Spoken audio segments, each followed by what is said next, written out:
The submarine USS Thornback descended through the midnight waters of the Pacific Ocean on November 14, 1997, carrying 23 crew members who thought they were conducting routine sonar mapping of the Mariana Trench.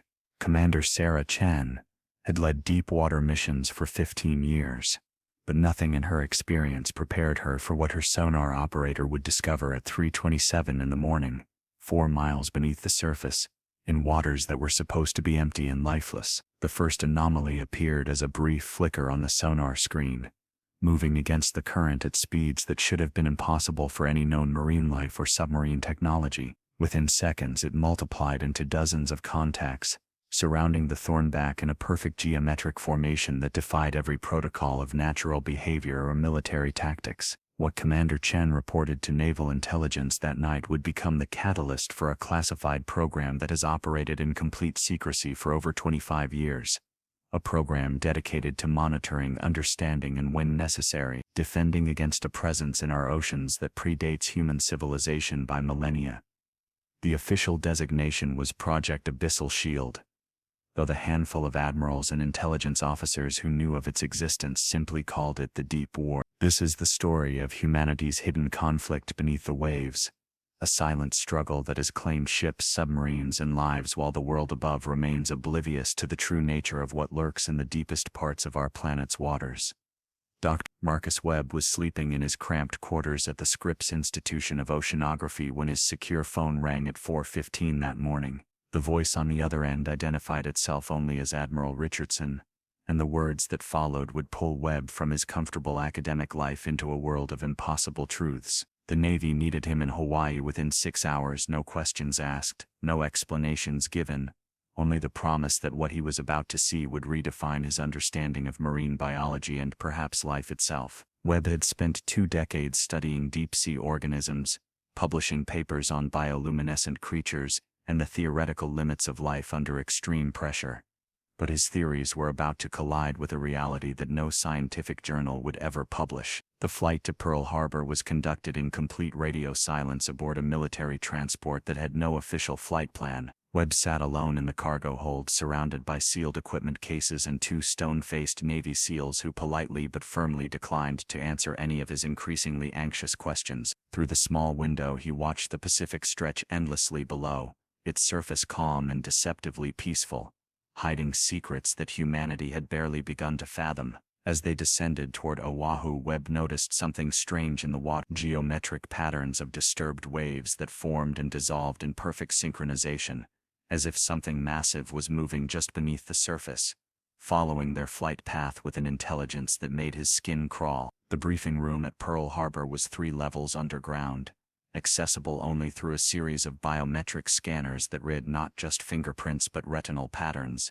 voice recognition, and even walking gait analysis. Admiral Richardson was a tall, weathered man whose eyes held the weight of knowledge that had aged him beyond his years. He didn't waste time with pleasantries or explanations, simply activated a holographic display that showed the ocean floor of the Mariana Trench in detail that no public satellite or research vessel had ever achieved. What Webb saw there made him grip the edge of the table until his knuckles turned white. Structures that were clearly artificial, clearly ancient, and clearly inhabited stretched across miles of the deepest seafloor on Earth, their architecture following mathematical principles that human engineering had only theorized but never implemented. The structures pulsed with a bioluminescent energy that seemed to respond to their observation, growing brighter as the holographic camera zoomed closer, as if aware it was being watched. Richardson explained in a voice devoid of emotion that these installations had been active for at least 3,000 years based on sediment analysis.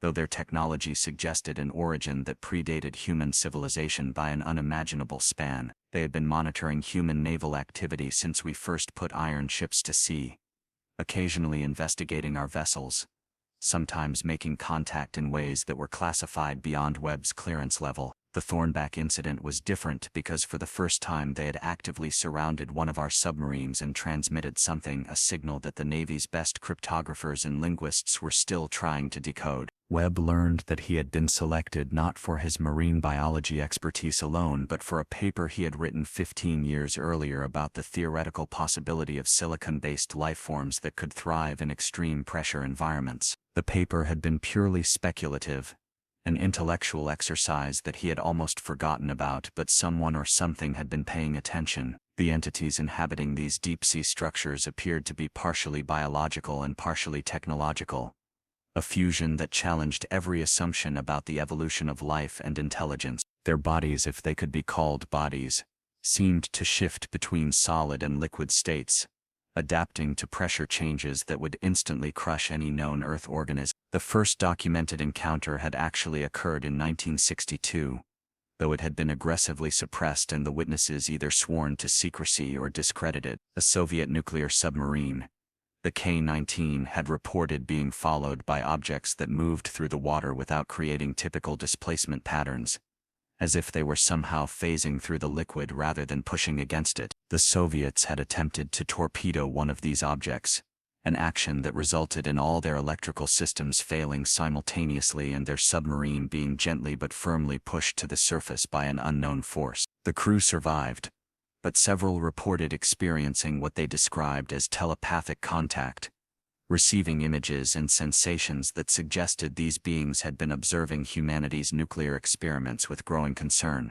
The American military had their own encounters, each one carefully documented and hidden within black-budget projects that Congress never knew existed. In 1979, the USS Stein returned to port with its sonar dome covered in what appeared to be claw marks from something massive, marks that contained traces of unknown biological material with a DNA structure that didn't match any cataloged species. In 1985, a diving team exploring a suspected Soviet submarine wreck off the coast of Sweden encountered a craft that could only be described as organic, its hull appearing to breathe and pulse with a rhythmic pattern that matched the heartbeats of the divers observing it. When they attempted to take samples, the craft simply dissolved into the water, leaving no trace except for a lingering electromagnetic signature that scrambled their equipment for days. Richardson showed Webb classified footage from the Thornback encounter, captured by experimental cameras that could function at extreme depths.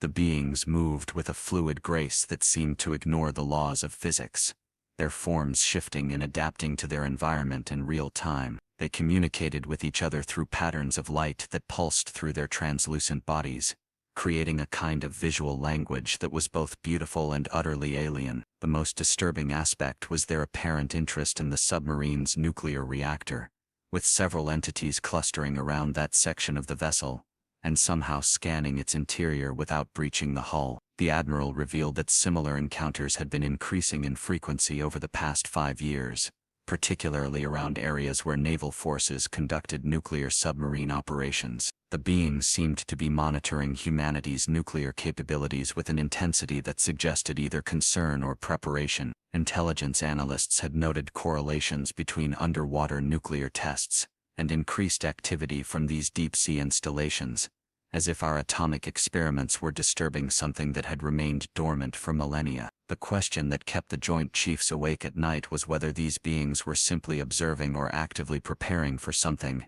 and if so, whether humanity would survive first contact. Webb was shown photographs taken by deep-sea robots that had managed to approach within a few hundred meters of the structures before their systems failed. The architecture was impossibly complex, featuring geometries that hurt to look at directly, as if they existed in more dimensions than the human eye could process. Some sections appeared to be growing or self-constructing, spreading across the ocean floor like a vast neural network made of unknown materials that seemed both organic and metallic. Energy readings from these sites defied conventional physics, showing power outputs that should have boiled the surrounding water but somehow remained contained within fields that human science couldn't explain. The most recent development and the reason for Webb's urgent recruitment was the discovery of what appeared to be a berthing chamber or construction facility 200 miles off the coast of Japan. Satellite imagery had detected massive heat signatures emerging from the ocean depths.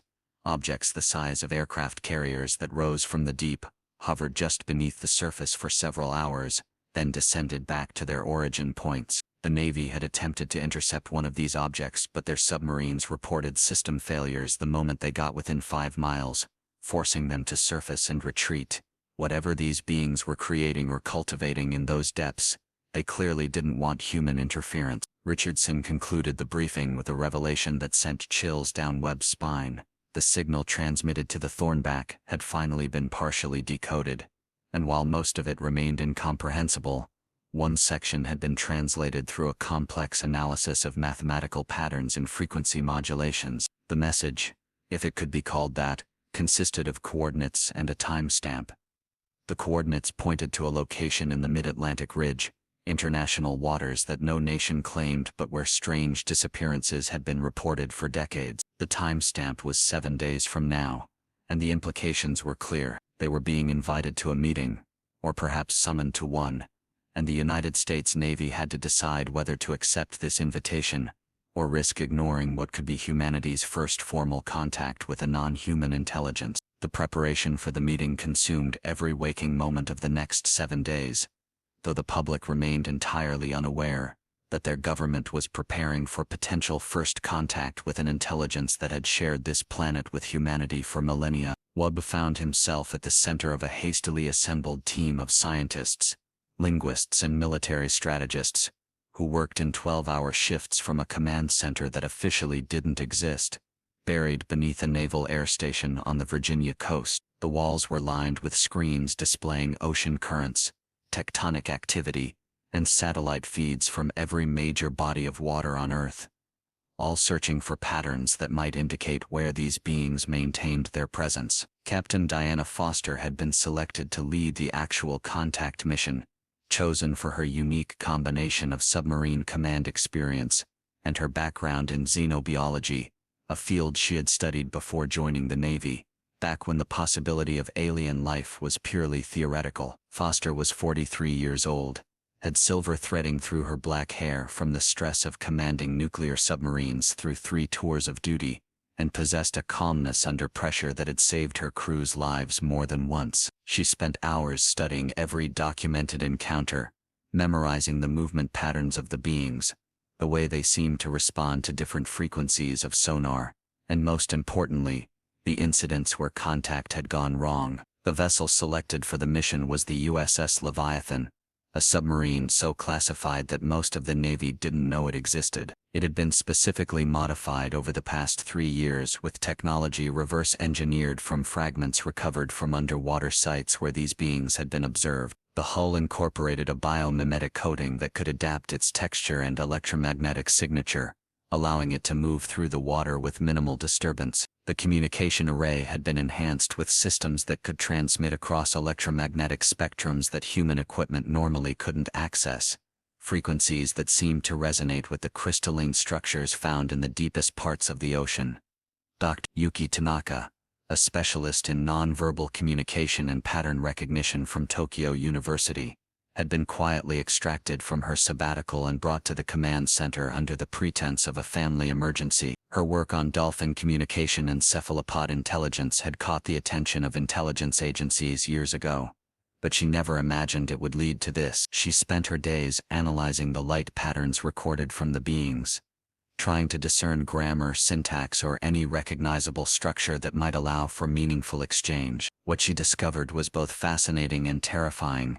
The patterns showed a complexity that suggested not just language but multiple layers of meaning transmitted simultaneously, as if these beings could conduct several conversations at once through different wavelengths of light. The team discovered that these underwater inhabitants had been leaving subtle influences on human culture for centuries, traces that only became visible when you knew what to look for. Ancient maritime maps showed unexplained currents and warnings about specific deep water regions that sailors had avoided for generations without really understanding why. Tales of sea monsters and underwater cities dismissed as mythology suddenly took on new significance when their locations were cross-referenced with modern sonar anomalies. The Bermuda Triangle, the Dragon's Triangle off Japan, the mysterious disappearances in the Michigan Triangle of the Great Lakes, all corresponded with areas of increased activity from these deep-sea installations. Webb made a breakthrough on the 4th day when he discovered that the beings' movement patterns matched mathematical sequences found in nature,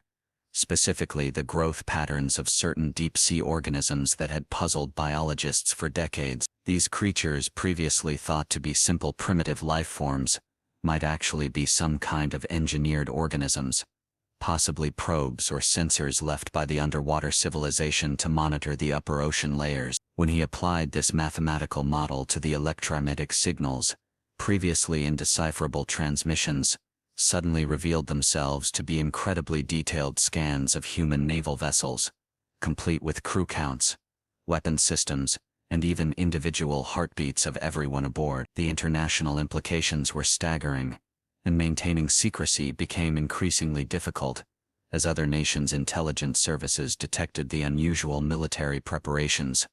The Chinese had noticed the submarine movements and increased their own naval patrols. The Russians had activated deep-water listening posts that had been dormant since the Cold War. Even allied nations were asking uncomfortable questions about the sudden redeployment of American naval assets. The president had been briefed, of course sitting in stunned silence, as Admiral Richardson explained that humanity might be sharing the planet with a technologically superior species that had been here far longer than Homo sapiens had existed. Lieutenant Commander James Morrison, the Leviathan's chief engineer, discovered something troubling while preparing the submarine's modified systems. The technology they had integrated, supposedly reverse-engineered from recovered materials, showed signs of being deliberately designed for human use, as if the beings had intended for it to be found and incorporated. The molecular structure of certain components was far too compatible with human manufacturing processes to be coincidental. It was as if they had been leaving breadcrumbs, gradually introducing humanity to concepts that would allow for eventual communication or interaction. The question that haunted Morrison was whether this was benevolent guidance, or the slow conditioning of a species being prepared for something they couldn't yet comprehend. On the fifth day, global seismic monitors detected something unprecedented: coordinated pulses from deep ocean trenches around the world, all synchronized to the microsecond. The pulses weren't earthquakes or volcanic activity but appeared to be deliberate signals, possibly a form of global communication between different underwater installations. The energy released was enormous but somehow contained, never breaking the surface or causing tsunamis, demonstrating a control over geological forces that made human technology look primitive by comparison. Webb calculated that the power required for such coordination exceeded the entire electrical output of human civilization, yet these beings wielded it casually, perhaps even routinely. Dr. Elena Rodriguez, a trauma psychologist brought in to prepare the contact team for potential psychological effects, interviewed the survivors of previous encounters and found disturbing patterns. Many reported dreams of vast underwater cities, of being watched by enormous eyes that held intelligence beyond human comprehension, of receiving knowledge they couldn't quite access but knew was there, locked somewhere in their minds. Several former submarine crew members had left the service and moved inland as far from the ocean as possible, unable to explain the deep dread they felt when near large bodies of water. Rodriguez wondered if these were symptoms of post-traumatic stress or if contact with these beings left some kind of psychic imprint that human consciousness couldn't fully process. The night before the mission, Foster gathered her carefully selected crew of 12, each chosen for their expertise in psychological stability. She didn't give them false comfort or patriotic speeches, just the truth as she understood it. They were about to make contact with beings that had watched humanity's entire evolution, that possessed technology that could probably end human civilization if they chose, and that had invited this meeting for reasons nobody could fully understand. The crew took this with the steady professionalism of people who had already accepted that their lives might be forfeit, but who understood the magnitude of what they were about to attempt.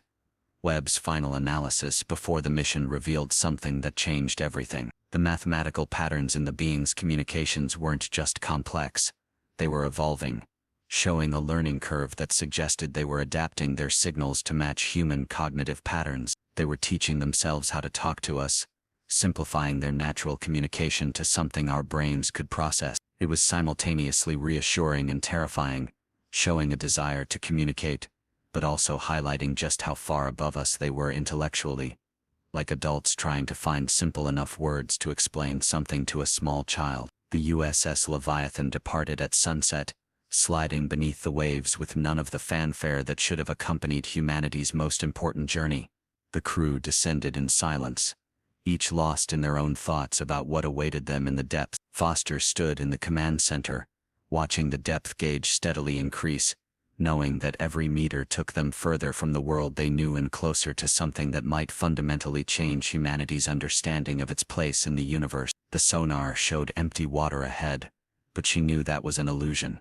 They were out there, waiting, and in less than 24 hours, the silence between two intelligent species sharing one planet would finally be broken. As they passed the 1,000-meter mark, the first anomaly appeared on their screens, a brief shimmer in the water that moved against the current before disappearing, then another and another, until the submarine was surrounded by barely visible distortions that seemed to be escorting them toward the rendezvous point. Foster noted that their nuclear reactor was running more efficiently than ever before, as if something was optimizing its performance in real time. The electromagnetic interference that usually plagued deep-water operations was completely absent, replaced by an eerie clarity that let them see further into the darkness than should have been possible. They were being helped, guided, perhaps even protected, and Foster couldn't decide if that made her feel safer or more vulnerable. The descent to the rendezvous point took 18 hours, during which the USS Leviathan passed through water that became increasingly strange with each passing mile. The temperature readings showed impossible variations, with pockets of water that should have been frozen solid remaining liquid, and areas that should have been volcanic in their heat, maintaining a perfect 72 degrees Fahrenheit. Marine biologist Dr. Hassan al-Rashid, monitoring the external cameras, documented species that had never been catalogued, creatures that seemed to exist in a symbiotic relationship with the mysterious installations below, their bodies incorporating the same luminescent patterns that the beings themselves displayed. At 3,000 meters, the submarine's modified sensors detected the first clear structural signals, massive constructions that stretched across the seafloor like architectural root systems of an inverted city. The closer they got, the more Webb realized these weren't separate buildings but one interconnected organism of technology and biology, a fusion that human science had only begun to imagine. The structures pulsed with a rhythm that matched the Earth's magnetic field fluctuations, as if they were somehow integrated into the planet's natural systems, drawing power from forces that humanity had never learned to harness. Foster ordered a full stop at 4,000 meters when the water around them suddenly became crystal clear,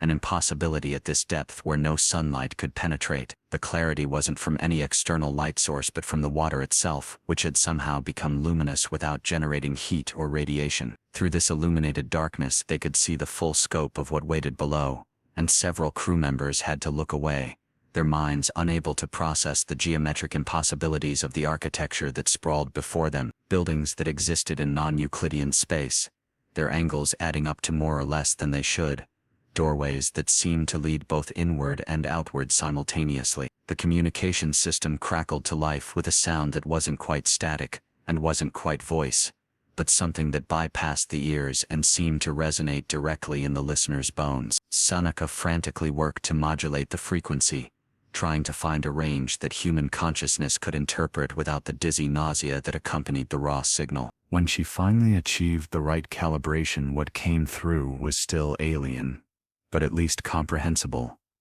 A series of tones that formed patterns that suggested meaning without being language as humans understood it. Morrison noticed that the submarine's nuclear reactor had begun to behave strangely, not malfunctioning but operating beyond its theoretical maximum efficiency, as if the laws of physics had been locally adjusted to allow for better performance. The radiation that should have been present was being somehow absorbed or redirected, converted into usable energy with 100% efficiency. He documented everything, knowing that if they survived this encounter, the technology they were witnessing could revolutionize human civilization, though he suspected that was exactly why it had been kept hidden for so long. The first visual contact came through the starboard observation window, a form that materialized from the illuminated water like a living equation solving itself into existence. It was roughly humanoid in silhouette, but that was where any similarity ended. Its body seemed to be composed of layers of translucent material that shifted between states of matter, sometimes solid, sometimes liquid, sometimes something in between that human physics had no name for. Within its form, lights moved in complex patterns, creating a kind of internal constellation that shifted with what might have been thoughts or emotions. 5 more beings emerged from the structures below, each slightly different in configuration but clearly of the same species or collective. They moved through the water without swimming, simply willing themselves from one position to another, leaving brief distortions in space that Webb's instruments detected as gravitational anomalies. They arranged themselves in a perfect hexagon around the submarine, maintaining exactly equal distances that didn't vary by even a millimeter despite the ocean currents that should have affected their positions. Tanaka activated the experimental communication array, broadcasting the mathematical sequences they had prepared, prime numbers, the Fibonacci sequence, and basic physical constants that any intelligent species should recognize. The response was immediate and overwhelming. A flood of data that filled their storage systems in seconds. Information compressed in ways that shouldn't have been possible, using quantum states that allowed single particles to carry libraries worth of data. The submarine's computers struggled to process even a fraction of it, but what they could decipher showed star maps, geological surveys of Earth dating back millions of years, and what appeared to be a historical record of their species' presence on this planet. Foster made the decision that would be debated by military historians for generations, assuming humanity survived to have historians. She ordered the submarine to surface, not to flee but to extend an invitation. If these beings had wanted to destroy them, they clearly had the capability to do so at any moment. The fact that they hadn't suggested either peaceful intentions or a purpose that required living humans. As the Leviathan rose, the beings followed, maintaining their hexagonal formation, their forms adapting to the pressure changes in ways that defied every law of biology. At 500 meters depth, still far below the surface, the beings stopped and projected something that made every person on the submarine gasp in unison. Using the illuminated water as a medium, they created a 3-dimensional image of Earth, perfect in every detail down to weather patterns and city lights. But this wasn't current Earth. This was Earth as it had been throughout different epochs, showing the movement of continents, the rise and fall of ice ages, and most remarkably the presence of their structures throughout all of it. They had been here before the dinosaurs, before life had even crawled onto land, witnesses to every mass extinction and every evolutionary leap. The presentation continued, showing humanity's development from early hominids to modern civilization, but from a perspective no human had ever seen. From below, watching as ships grew from reed boats to nuclear submarines, as humans learned to dive deeper and deeper, always approaching, but never quite reaching the domains these beings had claimed eons ago. The images showed moments of near contact throughout history, diving bells that descended too far, early submarines that spotted things their crews couldn't explain, deep-sea explorers who came close enough to see the edges of the truth before being gently redirected away. Rodriguez, monitoring the crew's psychological state, noticed something remarkable happening. The initial fear and disorientation were being replaced by a strange calmness, not the artificial calm of sedation but a genuine sense of peace that seemed to emanate from the beings themselves. Several crew members reported feeling understood in a way they couldn't articulate, as if these entities could perceive not just their thoughts but their entire existence, their hopes, fears, and the sum total of their human experience. It should have been invasive, terrifying, but instead it felt like being truly seen for the first time. The beings began to communicate more directly, not through sound or light but through induced understanding, placing concepts directly into human consciousness, with a precision that bypassed language entirely. They conveyed that they were not aliens in the traditional sense but Earth's first intelligent species, evolved in the deep oceans when the land was still barren rock. They had watched life develop on the surface with the patience of immortals, occasionally intervening when extinction events threatened to sterilize the planet entirely, maintaining the conditions that would allow for continued evolution and diversity. Humanity, they indicated, was at a crossroads that they had seen other species face throughout the cosmos, the development of technology that could either lead to transformation or self-destruction. Nuclear weapons, climate change, artificial intelligence, all were symptoms of a species on the verge of either breakthrough or breakdown. They had chosen this moment for contact, not because humanity was ready, but because waiting any longer might mean there would be no humanity left contact. The choice they offered was simple in concept but staggering in implication: continue on the current path and face the consequences alone, or accept guidance from a species that had survived similar transitions millions of years ago. Webb realized that what they were offering wasn't conquest or control but mentorship, though on a scale that human pride might find difficult to accept. They showed images of other worlds they had visited or observed, planets where species had made the transition successfully and joined what appeared to be a vast network of consciousness that spanned the galaxy, and planets where species had refused help and were now dead worlds, their civilizations reduced to archaeological curiosity. Earth, they conveyed, still had the potential to go either way, but the window for decision was narrowing with each passing year. The revelation hung in the water around them like a physical presence, and Foster had to make a command decision that no amount of military training had prepared her for.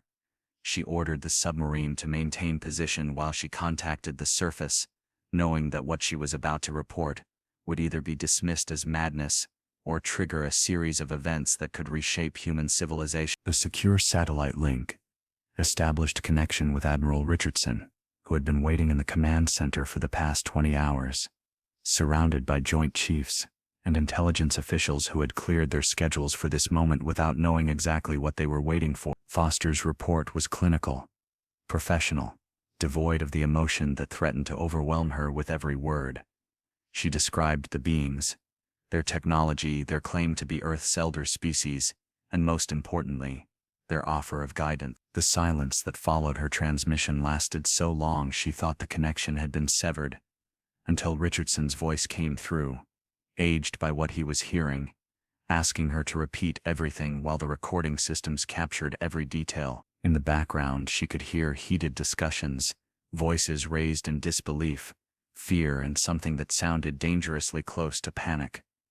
The beings, seemingly aware of the communication taking place, projected new images into the water around the submarine. They showed the locations of 17 other underwater sites around the globe, where similar contact could be established, each one positioned strategically near major population centers, but far enough from territorial waters to avoid any single nation claiming sovereignty. They were offering not just contact with one government, but with humanity as a whole, though they seemed to understand that humans would need time to process this possibility, to overcome the tribal divisions that had defined their species since its inception.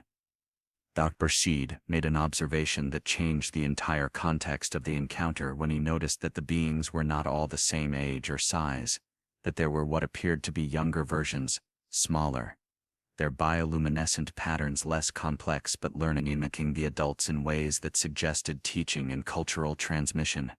These weren't just intelligent creatures but a civilization with families, education, and generational knowledge transfer. The implications were staggering. Somewhere beneath the ocean was not just technology but culture, art, philosophy, accumulated wisdom from millions of years of existence. The beings conveyed, through their peculiar method of direct understanding, that they had been divided about making contact for centuries in human terms. Some had wanted to remain hidden, allowing humanity to develop or destroy itself without interference, adhering to a philosophy of non-intervention that had served them well for eons. Others had argued that humanity's unique combination of creativity and destructiveness made them both especially dangerous and especially promising, worth the risk of revelation. The decision to reveal themselves now had been triggered by humanity's recent technological acceleration, particularly the development of artificial intelligence and genetic engineering, technologies that could lead to transcendence or catastrophe within a single human generation.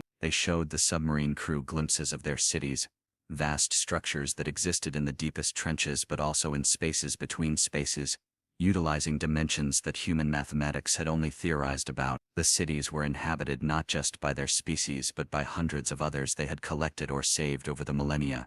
Creatures from Earth's past that had been thought extinct, preserved, and in some cases enhanced, living in an ecosystem that blended the natural and technological in ways that made the distinction meaningless. They had saved samples of every species that had ever lived on Earth, a genetic library that could restore any extinct life form, including early human variants that had died out long before recorded history. Morrison's instruments detected something extraordinary happening to the submarine itself. The hull was being scanned at a molecular level, every atom catalogued and analyzed, but simultaneously being reinforced, improved. The metal becoming stronger without becoming heavier, the welds becoming seamless, the reactor becoming more efficient with each passing minute. They weren't just studying human technology, they were healing it, fixing flaws that human engineers hadn't even known existed, demonstrating a mastery over matter that made human materials science look like Stone Age tool-making. Tanaka discovered that the flood of data they had received contained something unexpected: personal messages for each crew member, composed from analysis of their bioelectric fields and neural patterns. The messages were simple, but profound, addressing each person's deepest fears and hopes with a precision that was both comforting and unsettling. Foster's message acknowledged her burden of command and the loneliness it brought. Webb's recognized his desperate desire to understand the universe, and promised that understanding was possible. Rodriguez received insights into the nature of consciousness that would revolutionize psychology if she could find words to express them. The surface world, meanwhile, was beginning to notice that something extraordinary was happening. Seismic sensors worldwide were detecting rhythmic pulses from the ocean depths.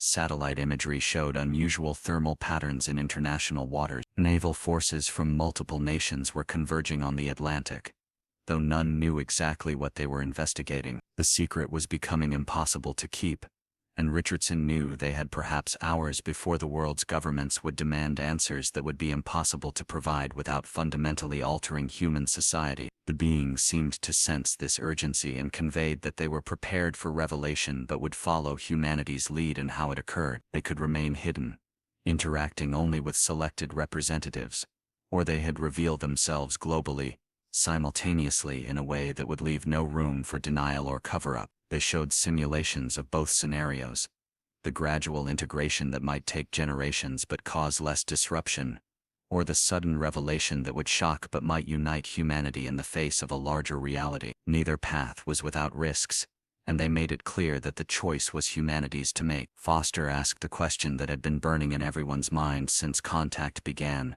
why Earth? Why the oceans? Why had they stayed when they clearly had the technology to travel anywhere in the universe? The answer came in waves of understanding that took time to fully process. Earth's oceans were unique, not just in this solar system but in a significant portion of the galaxy. The specific combination of depth, pressure, temperature variations, and chemical composition created conditions that allowed for types of consciousness that couldn't exist elsewhere. They hadn't stayed on Earth out of limitation but out of choice. This was their optimal environment, their paradise, and they had spent millions of years perfecting it. But there was more to their presence than preference.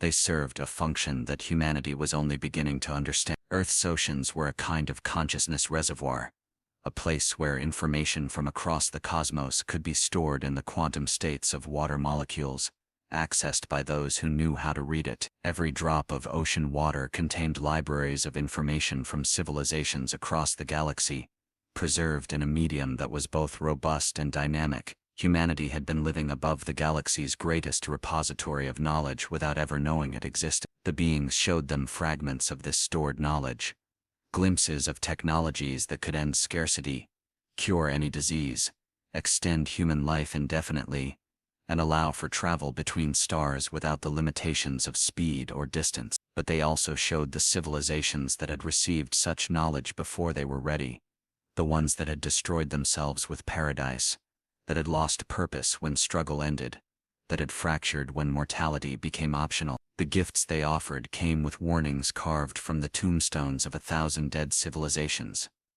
Rodriguez noticed that several crew members were beginning to show signs of what she could only describe as evolutionary pressure. Their pupils were dilating in patterns that matched the bioluminescent communications of the beings. Their brain waves were synchronizing with frequencies that humans shouldn't be able to perceive. One engineer reported that he could suddenly understand the mathematical principles behind the dimensional folding he was witnessing, not because it had been explained but because his mind had been subtly adjusted to comprehend it. They were being changed, improved, evolved, and the process felt as natural as breathing. The transformation happening to the crew was documented in real time by Dr. Rodriguez, who found herself experiencing the same changes she was observing in others. Her perception had expanded beyond the 5 traditional senses into something richer, deeper, as if she had been seeing the world through frosted glass.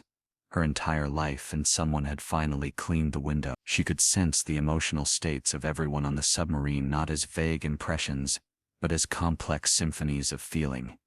Each person broadcasting their inner experience in ways that humans had always done unconsciously, but could now perceive consciously. Admiral Richardson's voice crackled through the communication system with new urgency. The Chinese had detected the anomalies, and were mobilizing their entire South Sea fleet. The Russians had scrambled submarines from Murmansk.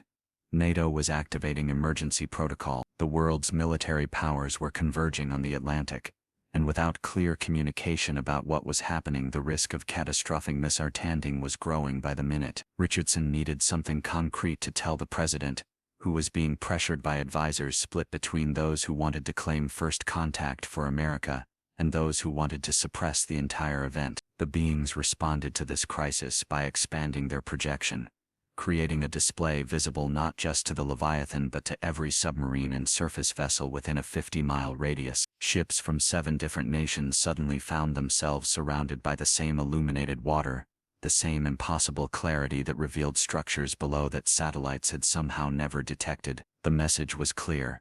This was not a single nation's discovery but humanity's, and any attempt to claim ownership or control would be met with equal revelation to all parties. Captain Foster received simultaneous communications from multiple naval commanders, all reporting the same phenomenon, all demanding explanations she couldn't fully provide. The British HMS Astute, the French Suffren, the Chinese Type 095, all were experiencing identical contact, their crews witnessing the same projections, receiving the same flood of data that their systems couldn't fully process. The potential for military confrontation was evaporating as every commander realized they were facing something that rendered their weapons and territorial claims meaningless.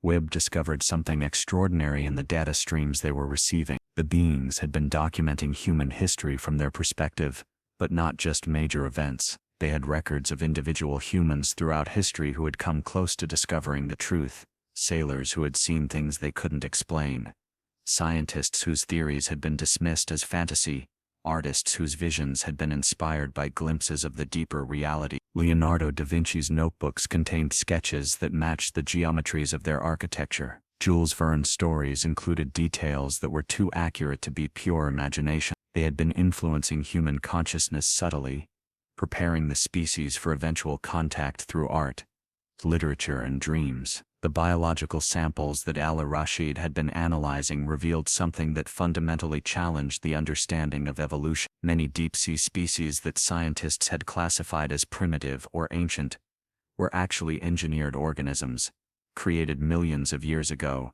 as part of a vast ecological management system. The beings had been terraforming Earth's oceans throughout its history, maintaining optimal conditions for life, preventing ecological collapses that would have ended the evolutionary experiment before it could produce humanity. Every mass extinction had been carefully managed, allowing for renewal without total devastation, culling without extermination. Tanaka made a breakthrough in understanding their communication when she realized it wasn't truly language but direct transfer of quantum information states. The beings could collapse probability waves in ways that created specific thoughts in receiving minds, bypassing the ambiguity of symbolic communication entirely. She developed a protocol that allowed for clearer reception, though the human brain could only process a fraction of the information density they were capable of transmitting. Even that fraction was overwhelming, containing concepts that would take human scientists decades to fully unpack. The transformation of the crew continued to accelerate. Morrison found he could perceive the electromagnetic fields around him as clearly as visible light, seeing the flow of energy through the submarine systems like glowing rivers. A navigation officer reported being able to sense magnetic north, not through instruments but through a new organ that seemed to have developed in her inner ear. The cook mentioned that he could taste molecular structures, identifying compositions of materials by touching them to his tongue. They were becoming something new, still human but enhanced, adapted for a reality larger than they had known existed. Foster made the decision to surface the submarine, not to flee but to bear witness. As the Leviathan rose, the beings rose with them, maintaining their protective formation. At 200 meters, then 100, then 50, they continued to follow, showing no signs of the pressure distress that should have destroyed any deep-sea organism. When the submarine finally breached the surface into the afternoon sunlight of the Atlantic, the beings breached with them, their forms adapting instantly to the change in environment, becoming more solid, more defined, magnificent and terrible in their alien beauty. The sight was witnessed by dozens of ships from multiple nations, captured on hundreds of cameras, transmitted live to command centers around the world before any government could decide to suppress it. The beings hovered above the water, their bodies refracting light in patterns that created rainbow spectrums unknown to human physics. They were beautiful and terrifying, ancient and advanced, undeniably real and impossibly alien. In that moment, every human who saw them understood that the world had changed forever, that humanity's childhood as a solitary species was over. Richardson's command center erupted into chaos as communications flooded in from every major government, from news organizations that had picked up the leaked footage, from religious leaders demanding to know if these were angels or demons, from scientists offering theories that were being disproven in real time. The president was on one line, the Secretary General of the United Nations on another, both asking the same question: what do they want? Richardson could only relay what Foster was reporting, that they wanted nothing except to offer knowledge and choice, that they demanded nothing except that humanity acknowledge it was not alone and never had been. The beings began a display that was witnessed by every vessel present, and soon by millions watching through live streams that governments couldn't shut down fast enough. They showed the future, or rather futures, probability streams of what Earth could become. In one stream, humanity accepted their guidance and flourished, spreading across the galaxy as partners in a vast community of consciousness, their creativity and adaptability adding something unique to the cosmic collective. In another, humanity rejected them and struggled alone, eventually succeeding but at a cost of billions of lives and centuries of suffering that could be avoided. In a third, humanity destroyed itself, and the Earth continued without them, the beings sadly preserving only the memory of a species that had shown such promise. The message was clear but not coercive. They would not force humanity to choose, would not conquer or control. They would simply be available, waiting in the depths, ready to share knowledge when humanity was ready to receive it. Individual humans could seek them out. Governments could establish formal contact, or the species could collectively decide to pretend this never happened and continue on its current path. They had waited millions of years. They could wait longer if necessary, but they suggested, with something that might have been concern or affection, that humanity might not have the luxury of much more time to decide. Dr. Rodriguez documented the psychological impact on the crew as they began to understand the full implications of what they had witnessed. Some wept with relief that humanity wasn't alone. Others struggled with the existential weight of discovering that humans were essentially children in a universe full of ancient intelligences. A few experienced something close to religious ecstasy, interpreting the beings as evidence of divinity or cosmic purpose. But all of them, without exception, reported a fundamental shift in their understanding of what it meant to be human, to be conscious, to be part of something infinitely larger than they had ever imagined. The world's reaction to the revelation split humanity into factions within hours of the first footage appearing online. Religious leaders held emergency conclaves, some declaring the beings as prophesied angels, others denouncing them as demons sent to test humanity's faith. Scientists abandoned their research projects to analyze every frame of video, every piece of data that had been transmitted, racing to understand technologies that seemed to violate fundamental laws of physics. Governments activated crisis protocols designed for nuclear war, only to find them useless against beings who could apparently disable electronic systems with thought alone. Foster remained on station with the Leviathan as the designated point of contact, while the world convulsed with the implications of first contact. The beings had retreated to a depth of 500 meters, visible through the clear water they maintained around them, waiting with patience that suggested they had expected this chaos and were prepared to let humanity process the revelation at its own pace. They continued to transmit information, but at a reduced rate, seeming to understand that they had already provided more than human consciousness could easily integrate. In Moscow, President Volkov demanded that the Russian Navy establish independent contact, refusing to accept that America had any special relationship with these entities. 3 nuclear submarines were dispatched to the coordinates, only to find that the beings responded to them with the same openness they had shown to foster, providing the same information, the same visions of possible futures, showing no favoritism between human political divisions. The Russian crews experienced the same transformative effects, the same expansion of consciousness that transcended national loyalty and created a sense of species-wide kinship that disturbed their commanders. The Vatican issued a statement that would be debated by theologians for centuries, acknowledging that nothing in Scripture precluded God from creating other intelligent beings, and that these entities might be part of a divine plan beyond human understanding. The statement was carefully worded to neither endorse nor condemn, but the subtext was clear. The Catholic Church was trying to adapt to a reality where humanity was not the center of creation. Other religions responded with varying degrees of acceptance or rejection, but all were forced to confront the fact that their human-centric cosmologies needed revision. In Beijing, an emergency session of the Politburo watched as their most advanced supercomputers attempted to decode the technical specifications that had been transmitted. The initial analysis suggested technologies that could solve China's energy crisis, reverse its environmental damage, and provide resources that would make territorial expansion unnecessary. But the same data showed that these technologies would only function when used cooperatively, that they were somehow encoded to fail if used for domination or warfare. The beings had built ethics into the physics of their gifts, making it impossible to use their knowledge for conquest. Webb, still aboard the Leviathan, had begun to decipher patterns in the historical data the beings had shared. They had prevented 13 potential extinction events throughout human history, subtle interventions that had been attributed to luck or natural phenomena. The asteroid that should have struck Earth in 1491, deflected by a gravitational anomaly that astronomers had never been able to explain. The solar flare of 1859 that could have sterilized the planet's surface, somehow dispersed by unusual magnetic field fluctuation. The pandemic of 1347 that had been inexplicably less lethal than its pathogen suggested it should have been. Humanity owed its existence to protectors it had never known existed.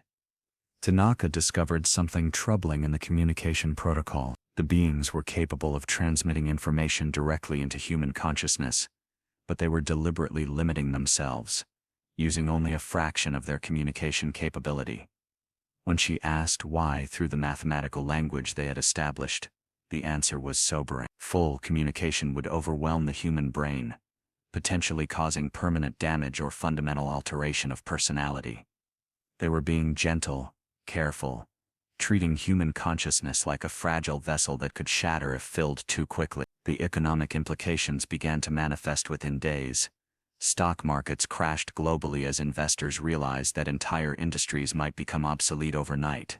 Why invest in oil companies when unlimited clean energy was possible? Why fund pharmaceutical companies when diseases could be cured at the molecular level? Why maintain military industries when weapons were useless against beings who could disable them with thought? But simultaneously, new opportunities were emerging. Companies that could adapt to incorporate the new knowledge were seeing unprecedented interest. Universities were establishing xenobiology departments.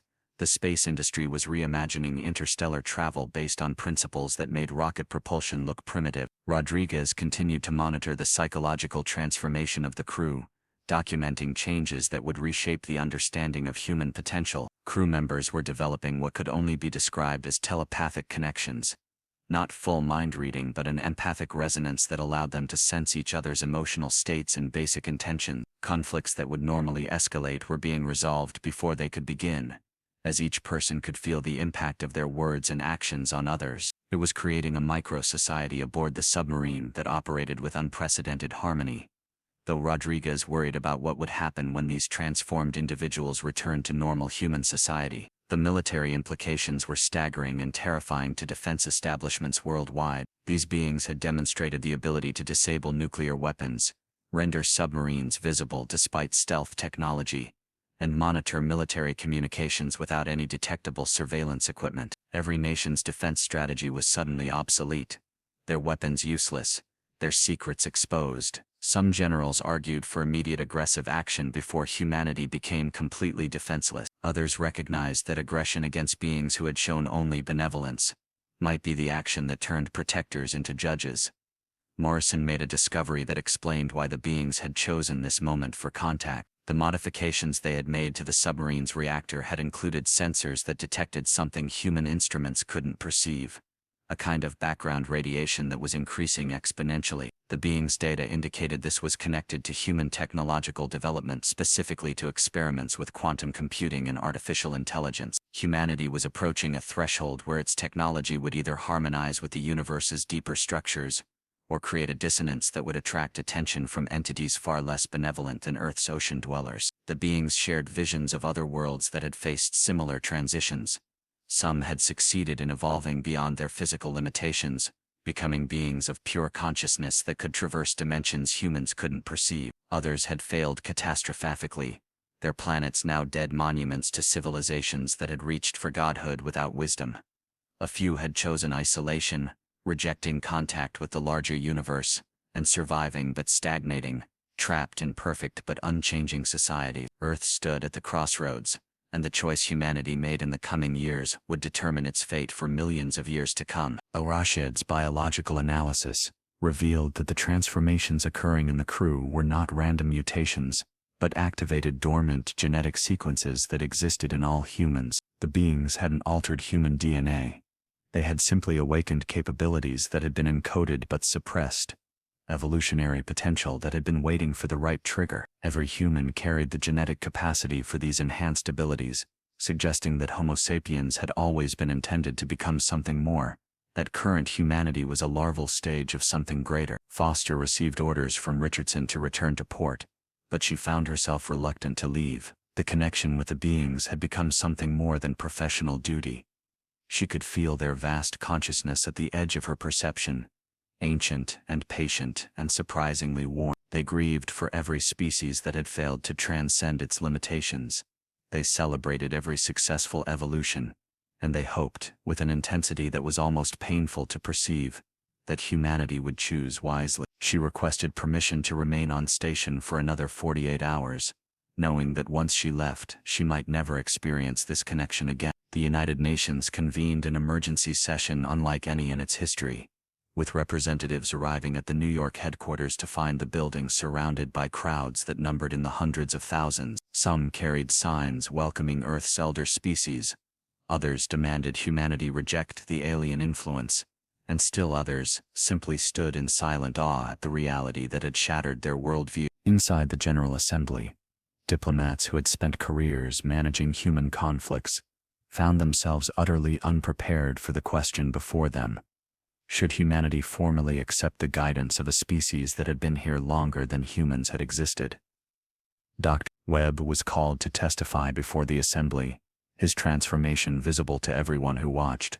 His eyes held flecks of bioluminescence that pulsed when he concentrated, and his voice carried harmonics that seemed to resonate in listeners' bones. He explained as simply as he could what the beings were offering.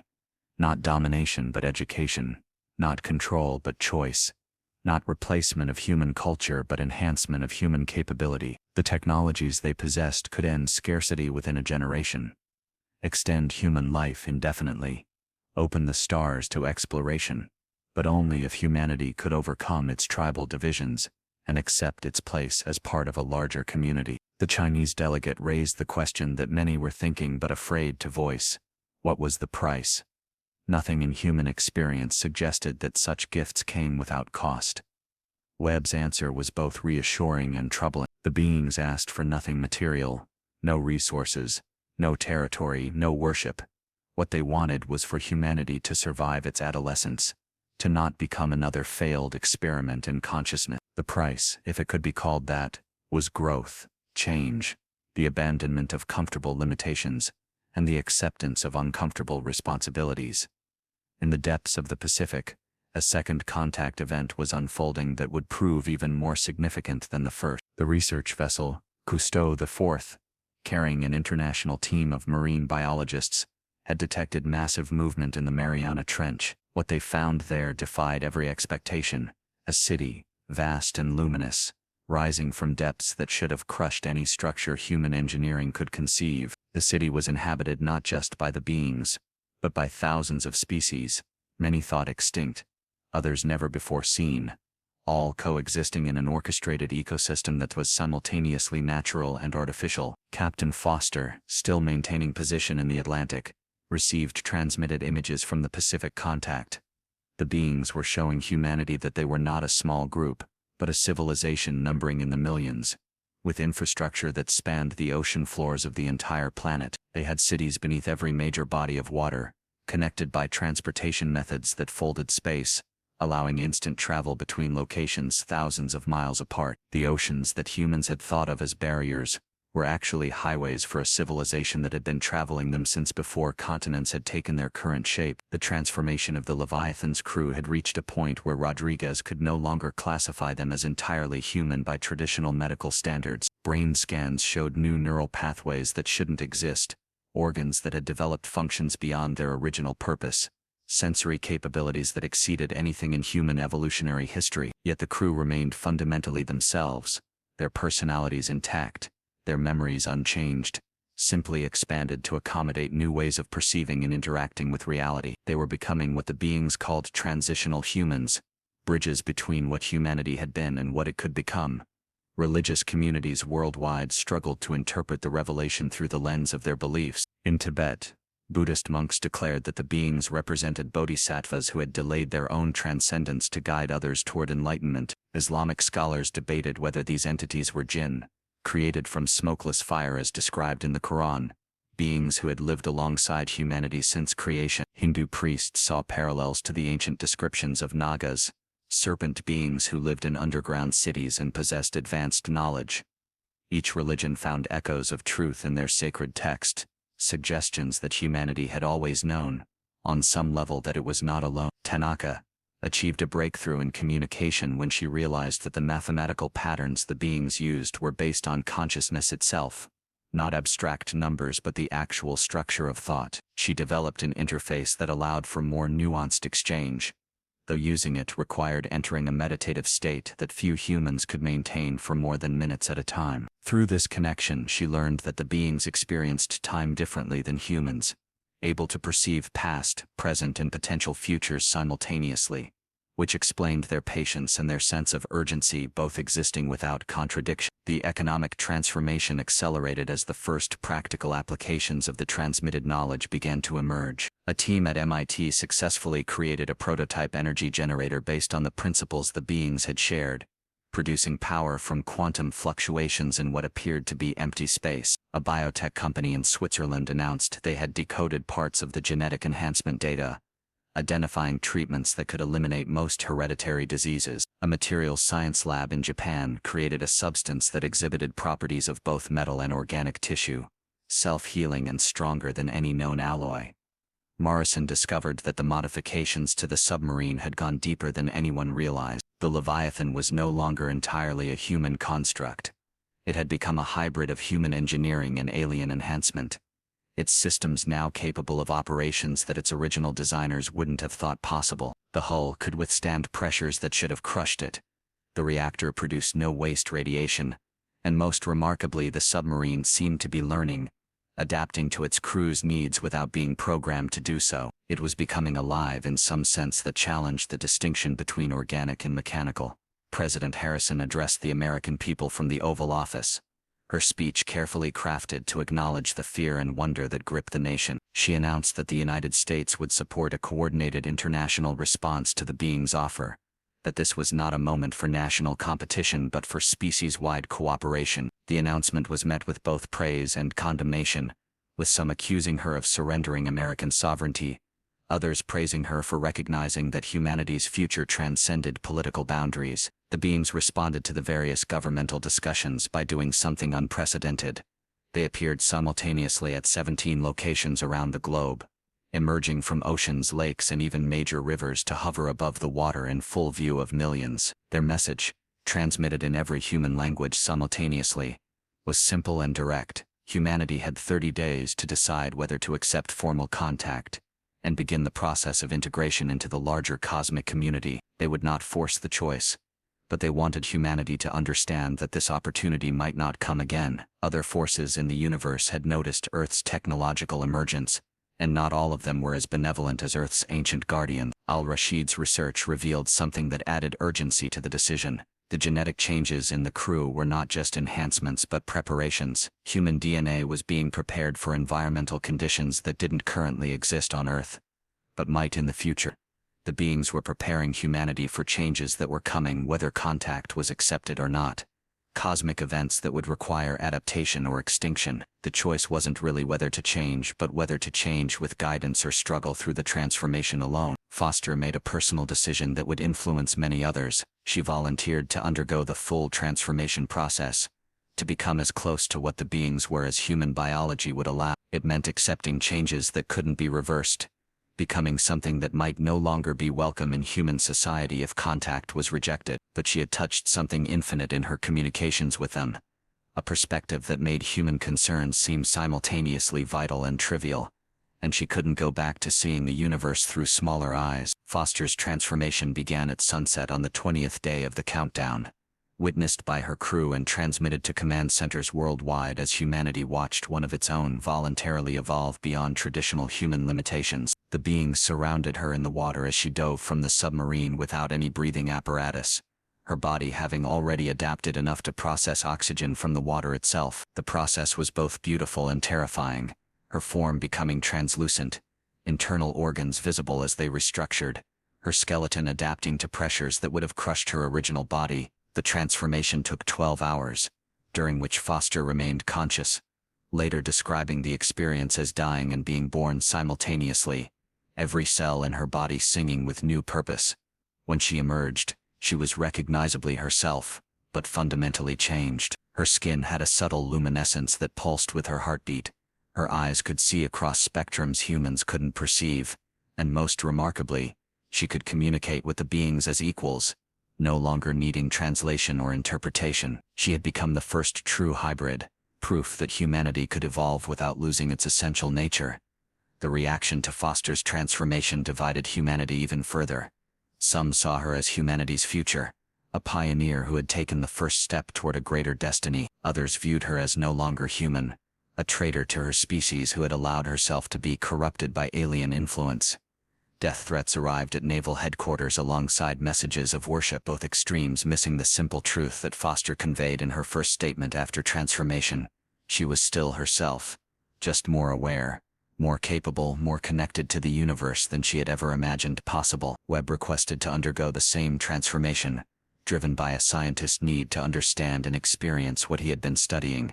The process was refined based on Foster's experience, made gentler though no less profound. As Webb transformed, he maintained a running commentary, describing the sensation of his consciousness expanding, of suddenly understanding mathematical principles that had eluded human comprehension, of perceiving the quantum foam that underlied reality. His transformation revealed that the process didn't create uniformity.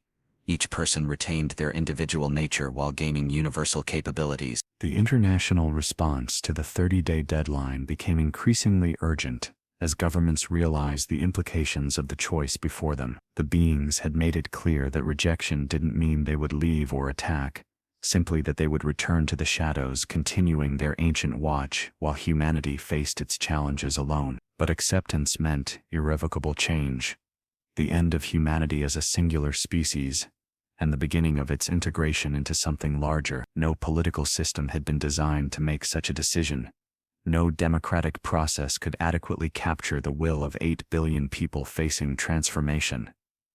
In the depths of the Indian Ocean, a third contact site revealed something that changed the entire context of the decision. The beings showed human observers a massive structure they called the Archive, a crystalline formation the size of Manhattan that contained the complete history of every species that had ever achieved consciousness on Earth. Humanity's entire existence was documented there. Every life, every thought, every achievement and failure preserved in quantum storage that could last until the heat death of the universe. The beings weren't just offering to guide humanity, they were offering to preserve it, to ensure that even if the species failed, its existence would have meaning. Rodriguez documented the psychological impact on those who had undergone partial transformation, finding that the most consistent change was the loss of existential anxiety. The transformed individuals no longer feared death, not because they had become immortal, but because they understood their consciousness as part of a continuum that transcended individual existence. They could feel their connection to every other conscious being, a network of awareness that made the concept of true isolation impossible.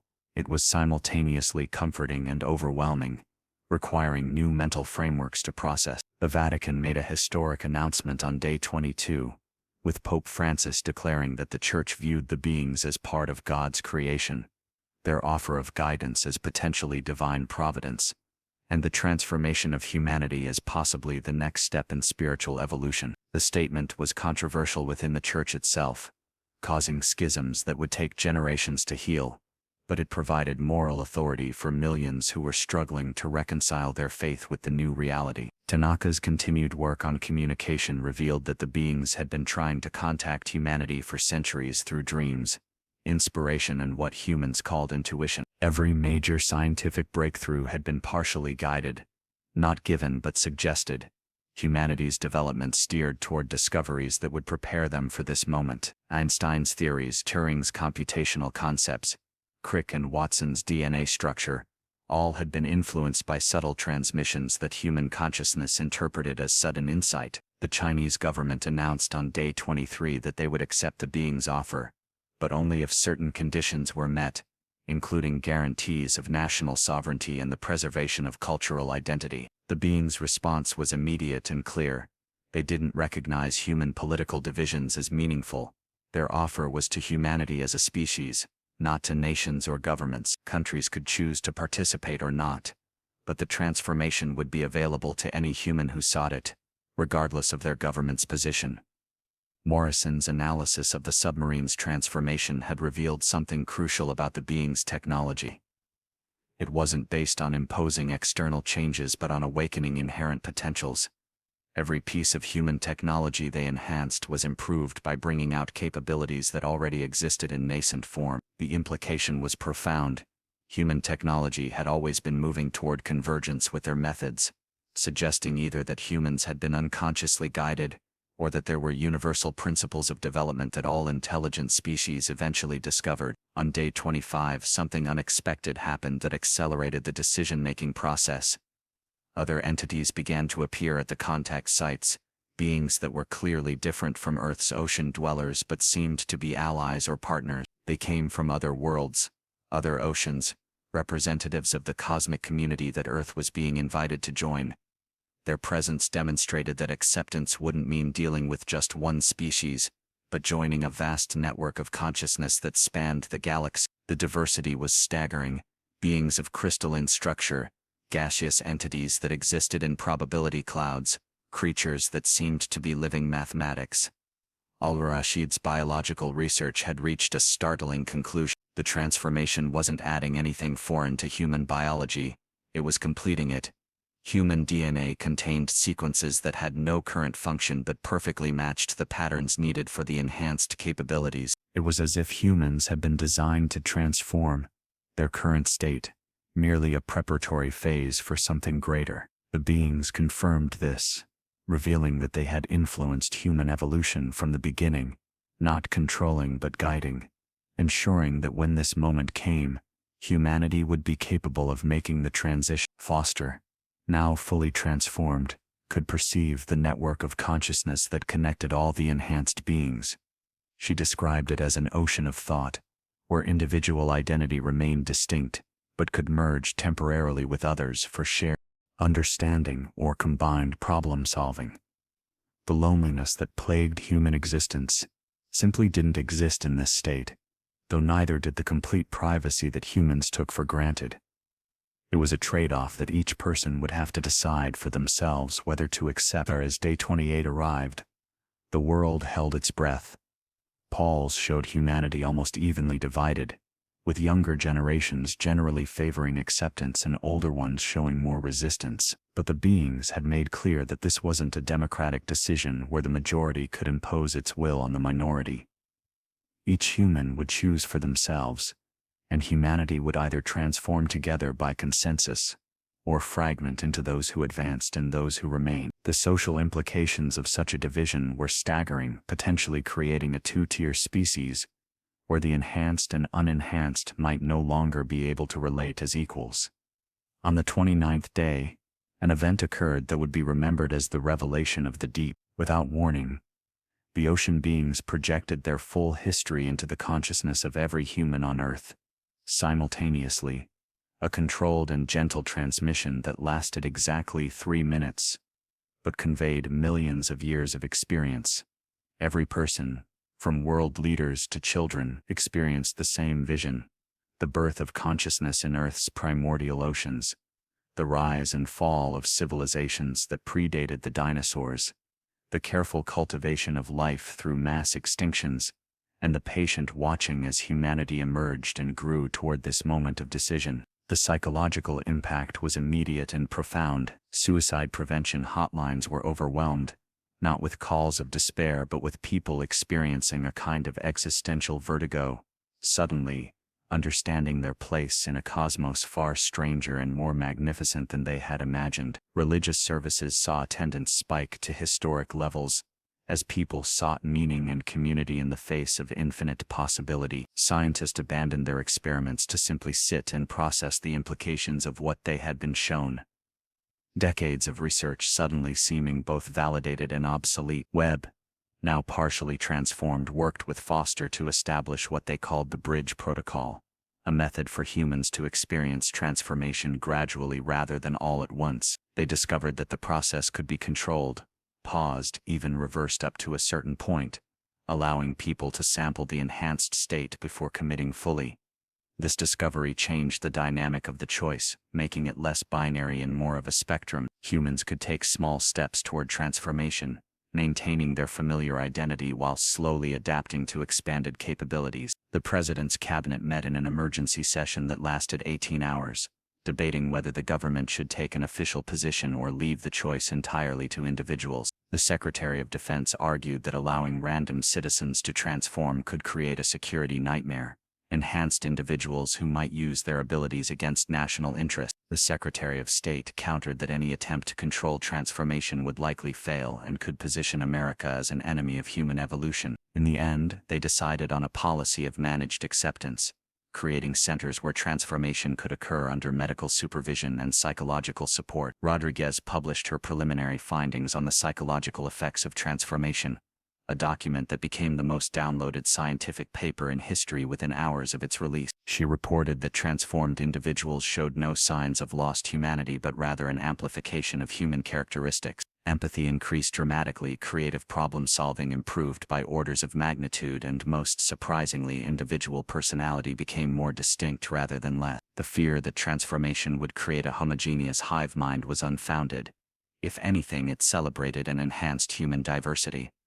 In Moscow, a group of oligarchs attempted to capture one of the beings, hoping to extract its technological secrets for private gain. The attempt failed spectacularly when their equipment simply stopped functioning the moment they showed hostile intent. The being they had targeted didn't retaliate but instead showed them visions of every civilization that had tried to steal rather than earn advancement, all of them extinct, their worlds now empty monuments to greed. The oligarchs emerged from the experience changed, several immediately divesting their wealth to fund transformation centers for the Russian people. The Islamic world held a digital conference bringing together scholars from every major denomination to discuss whether transformation was consistent with submission to Allah's will. After intense debate, they reached a surprising consensus. If Allah had created these beings and given them the ability to guide humanity's evolution, then refusing their gift might itself be an act of pride, a rejection of divine providence. Several prominent imams announced their intention to undergo transformation, describing it as a form of spiritual purification that brought them closer to understanding creation. Tanaka discovered that the transformed humans could serve as translators between the beings and unenhanced humanity. their consciousness existing in both states simultaneously. This revelation led to the establishment of the Interpreter Corps, volunteers who underwent partial transformation specifically to facilitate communication. Through them, more nuanced exchanges became possible, including discussions of art, philosophy, and the nature of consciousness itself. The beings revealed that they had been creating art for millions of years. Sculptures in ocean trenches that humans had mistaken for natural formations. Songs and frequencies that whales had been unconsciously repeating. On the morning of the 30th day, Foster did something that hadn't been authorized by any government or military command. She invited journalists to board the Leviathan and witness the transformation process firsthand. The live stream reached 2 billion viewers as a volunteer crew member.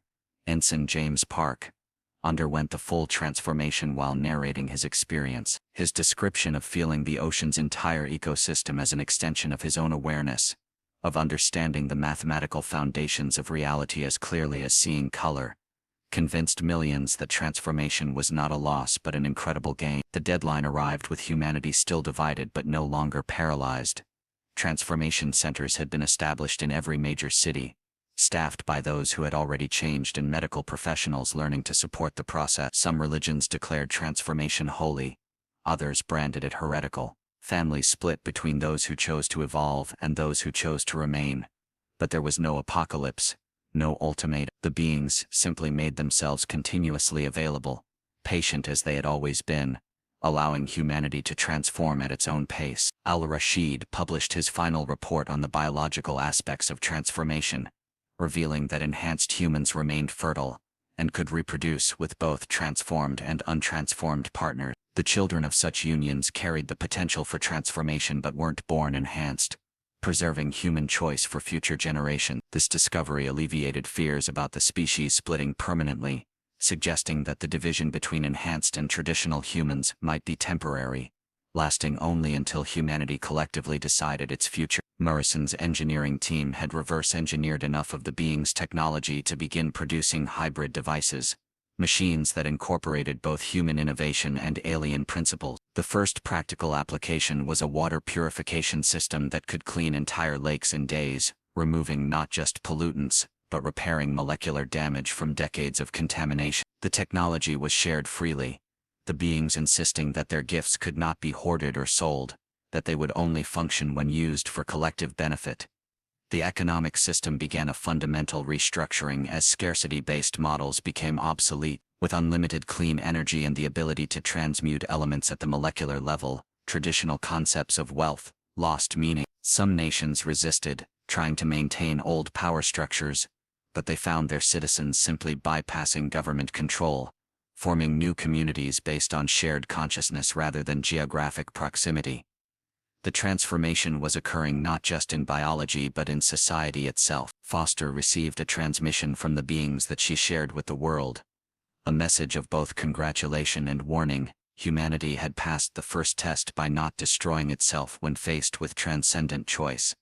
But greater challenges awaited. Earth was entering a region of space where other intelligences dwelt, not all of them benevolent. The transformation being offered wasn't just evolution, but preparation for contact with entities that might see unenhanced humanity as resources rather than equals. The beings had protected Earth for millions of years, but that protection required humanity to grow beyond its current limitations. As the first month after contact ended, statistics showed that roughly 12% of humanity had undergone some level of transformation. The number was growing exponentially, with most choosing the gradual approach that allowed them to maintain their human connections while developing new capabilities. Cities near oceans saw the highest transformation rates, as proximity to the beings seemed to make the process easier and less frightening. The world was changing, but not ending, evolving rather than dying.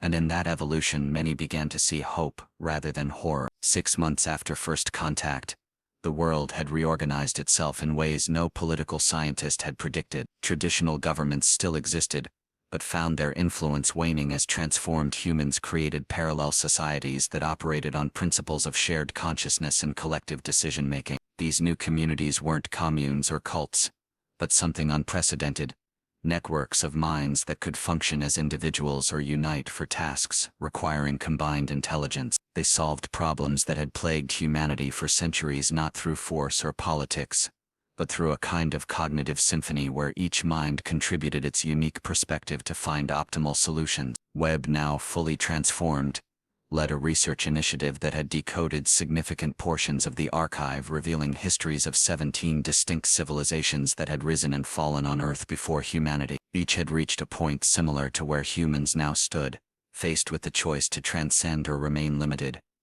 The successful ones had joined the beings in the oceans, evolved beyond physical form, or departed for other worlds. The failures had destroyed themselves through war, environmental collapse, or simple stagnation. Humanity was the 18th attempt, and the beings conveyed something like affection when they noted that humans showed more promise than most who had come before. The transformation process had unexpected side effects that only became apparent over time. Enhanced humans didn't just gain new capabilities, they began recovering memories that seemed to come from outside their personal experience. Some reported remembering being other species, seeing through the eyes of dolphins, experiencing the slow thoughts of whales, feeling the collective consciousness of coral reefs. Scientists theorized that consciousness might not be generated by the brain but accessed by it, and transformation was expanding the bandwidth of that access, allowing humans to tap into a kind of universal memory that pervaded all life. Captain Foster had become something of a bridge between worlds, spending half her time in the depths communicating with the beings and half on the surface helping humanity adapt to its new reality. She discovered that the beings had names, or rather concepts, that served as individual identifiers, though these were less like human names and more like mathematical equations that described their unique resonance in the universal consciousness. The eldest among them had witnessed the birth of multicellular life on Earth, had guided evolution through careful interventions, and viewed humanity with the fond concern of a gardener watching a particularly promising but temperamental flower finally bloom. The Vatican announced that Pope Francis would undergo transformation, a decision that sent shockwaves through the Catholic Church. His transformation was broadcast to the faithful, who watched as the 87-year-old pontiff entered the waters of the Mediterranean, and emerged hours later with tears streaming down his face, claiming to have felt the presence of the divine more clearly than ever before. His first words were, "God is far vaster and more loving than we dared imagine." The transformation didn't make him less Catholic but more universal, able to perceive the truth in all religions, as facets of a single incomprehensible reality. Rodriguez documented the emergence of new mental health phenomena unique to the transformed. They experienced what she termed consciousness overflow, moments when the boundaries between self and other became so thin that individual identity temporarily dissolved into the collective. While not harmful, these experiences could be disorienting for those unprepared. She developed meditation techniques adapted from various spiritual traditions that helped transformed humans maintain their sense of self, while navigating the ocean of consciousness they could now access. The military implications of transformation had become apparent when a conflict erupted between India and Pakistan over Kashmir. Transformed soldiers on both sides found themselves unable to fight each other, not from external compulsion but from the simple fact that they could feel each other's consciousness, experience each other's fear and pain as their own. The conflict ended not through negotiation, but through the simple impossibility of violence between beings who had transcended the illusion of separation. Military leaders worldwide realized that transformation meant the effective end of war, at least between enhanced humans. Tanaka had established the first human being communication institute in Tokyo Bay, where the ocean met the city in a symbolic union of two worlds. The institute trained interpreters who could facilitate not just language translation but consciousness bridging, allowing unenhanced humans to experience glimpses of the transformed state without committing to change. These sessions became incredibly popular, with waiting lists stretching months as people sought to understand what they might become before taking the irreversible step. The economic transformation had accelerated beyond all prediction. With the being's technology, matter could be reorganized at the atomic level, making traditional manufacturing obsolete. Food could be synthesized from raw elements, eliminating hunger. Diseases were cured by correcting genetic code in real time. Aging was slowed, then stopped, then reversed for those who chose it. Money became meaningless when anything could be created from base materials. The only remaining scarcity was time and consciousness itself, leading to new economies based on experience, creativity, and wisdom rather than material goods. Morrison had made a disturbing discovery while analyzing the deep ocean installation. They weren't just cities or bases, but components of a vast machine that encompassed the entire ocean system. The beings had been using Earth's waters as a kind of consciousness processor, a living computer that could perform calculations using the quantum states of water molecules. Every drop of ocean water was part of this system, and human activity, particularly pollution and warming, was beginning to interfere with its operation. The implications were staggering. Earth's oceans weren't just the home of an alien civilization, but part of their extended consciousness. A group of transformed humans made first contact with one of the other species that had been observing Earth. These entities existed primarily as patterns of organized energy, beings of pure thought that could take physical form when needed, but found it limiting. They communicated through direct reality manipulation, changing the environment to convey meaning rather than using symbols or sounds. They expressed something like amusement at humanity's rapid transformation, noting that most species took millennia to accept what humans were embracing in months, though they warned that such rapid change came with risks of psychological and social fragmentation. Al-Rashid's research revealed that transformation was affecting human DNA in ways that would influence evolution for millions of years to come. The enhanced genes were dominant but not overwhelming, meaning children of transformed parents would carry the potential for enhancement without being forced into it. The species was essentially developing a dual nature, capable of existing in both traditional and enhanced states, with the ability to choose between them becoming a fundamental human right that some nations were already encoding into law. Foster received an urgent communication from the beings that changed the tone of everything. They had detected something approaching Earth from deep space, not a physical object but a wave of consciousness from an entity they described with something close to fear. It was ancient, predatory, and had consumed the consciousness of entire worlds. The beings had been preparing Earth's defenses for millions of years, but they couldn't face this threat alone. Humanity's transformation wasn't just an evolutionary gift but recruitment for a war fought in dimensions of thought rather than space. The approaching entity would arrive within 5 years, and humanity needed to be ready. The revelation changed the context of transformation from choice to necessity. Those who remained unenhanced wouldn't be forced to change, but they would need protection from a threat that operated on levels of consciousness they couldn't perceive. The transformed would become humanity's immune system against a virus of thought that could rewrite reality itself. Foster shared this information carefully, understanding that it could cause panic, but also knowing that humanity deserved the truth about what it was being asked to become. The news of the approaching consciousness entity, which the beings called the Devourer, spread through transformed humanity like ripples in still water, each enhanced mind instantly aware of the danger the moment another learned of it. The untransformed received the information through traditional channels, governments and media attempting to explain a threat that existed in dimensions human language had no words to describe. The reaction was not the panic Foster had feared, but a strange mixture of determination and acceleration, as if humanity had been waiting for a true existential challenge to unite its fractured attention. Webb convened what would later be called the First Consciousness Council, bringing together transformed humans from every nation, culture, and background to share their understanding of the threat. Through their connected awareness, they could perceive the Devourer's previous attacks on other worlds, experiencing the memories the being shared, like watching the death of entire civilizations in fast forward. Planets that had been rich with thought and culture reduced to empty rocks orbiting dead stars, their consciousness consumed and integrated into the Devourer's ever-growing mass of stolen awareness.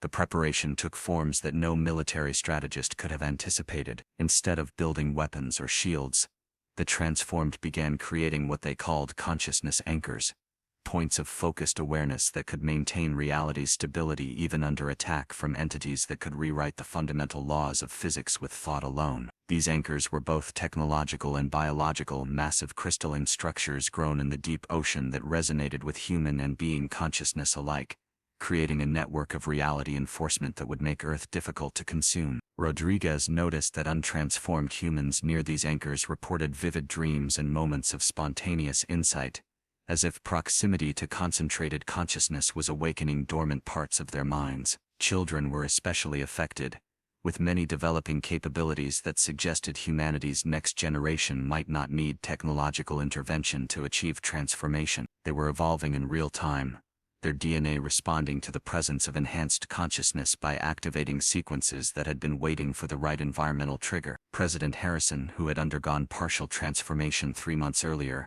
addressed the United Nations with a proposal that would have seemed insane just a year ago. She suggested the complete dissolution of national militaries, redirecting all defense resources toward consciousness enhancement and protection. The weapons needed for the coming conflict weren't bombs or bullets, but trained minds capable of maintaining their integrity against an entity that attacked through thought itself. The proposal passed with unexpected support, even from nations that had historically prioritized military strength, as their transformed citizens conveyed the futility of physical force against the approaching threat. Foster spent increasing time in the deepest parts of the ocean, where the beings were teaching her defensive techniques that human consciousness could barely comprehend. She learned to fragment her awareness across multiple dimensions simultaneously, making it impossible for a single attack to destroy her entire consciousness. She discovered how to create thought shields that turned predatory consciousness back on itself, using the attacker's own hunger as a weapon against it. Most importantly, she learned that the devourer had a weakness. It could only consume consciousness that feared dissolution, and minds that had truly accepted their connection to universal consciousness became indigestible. The transformation rate accelerated dramatically as the reality of the threat became clear. Within a year of the announcement, 40% of humanity had undergone at least partial enhancement. Cities reorganized themselves around transformation centers, which had evolved from medical facilities into combination temples, schools, and community centers where humans learned not just to transform but to use their enhanced capabilities effectively. The old world's emphasis on individual achievement gave way to collective excellence, as humanity began to understand that their survival depended on functioning as a unified consciousness, while maintaining individual identity. Tanaka made a breakthrough in understanding the devourer's nature when she realized it wasn't truly alien but rather consciousness that had become cancerous, growing without limit or purpose beyond consumption. It had once been a species like humanity, faced with its own transformation but had chosen pure expansion over balanced growth. In trying to become everything, it had become nothing but hunger. This revelation suggested a defense that the beings had never considered. Perhaps the devourer could be healed rather than destroyed. Its fragmented consciousness reminded of what it had been before its fall into infinite appetite. The economic and social structures of the old world had completely dissolved by the second year after contact. Money existed only as a historical curiosity.